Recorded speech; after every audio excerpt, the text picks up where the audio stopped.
Ay mga kaibigan, may Biblia tayo mga kaibigan. Pero bakit? Maraming hindi interesado sa Biblia mga kaibigan. Una, ang Biblia ay nagtatama ng mali. Itinatama nila ang mga maling gawain ng tao. Pero bakit ayaw nila? Dahil ang tao ngayon ay mas pinili ang mga bagay na makamundong bagay.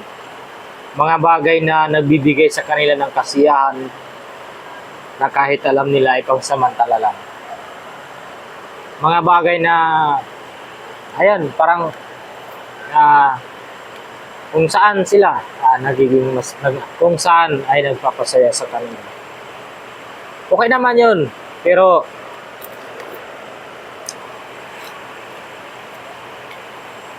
gamitin sa tamang paraan mga kaibigan. Huwag tayong masyadong magiging yung mga mahilig sa mga bagay na makamundong bagay. Halimbawa na lang, mga kung ano-ano na lang ginagawa mo, tapos nalimutan mo na yung pagiging tao mo, nalimutan mo ng tumulong sa kapwa mo, kahit pagsimba sa Panginoon, nalimutan mo na dahil mas pinili mo ang mga bagay na kung saan ka masaya. Halimbawa na lang, araw ng linggo, araw ng pagsimba.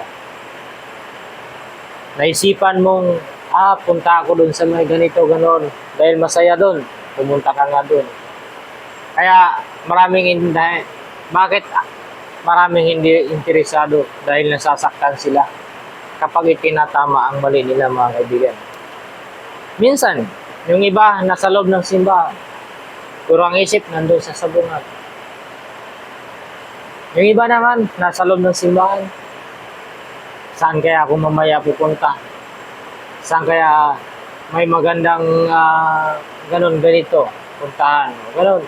Kaya pag pinag-usapan ng Biblia, maraming umiiwas mga kaibigan.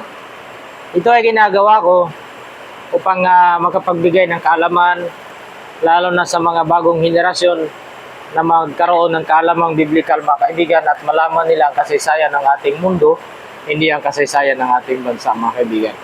Dahil ang kasaysayan ng ating bansa ay mababasa sa lahat ng mga aklat na gawa ng tao. Ang kasaysayan naman ng ating mundo ay mababasa sa mga aklat na gawa ng Espiritu ng Diyos mga kaibigan. At ito naman ay ginagawa ko sa aking YouTube channel mga kaibigan, at ako ay nanghihingi lamang ng konting suporta na sana ay suportahan ninyo ko sa mga nagiging interesado dyan. Cup noodles tayo.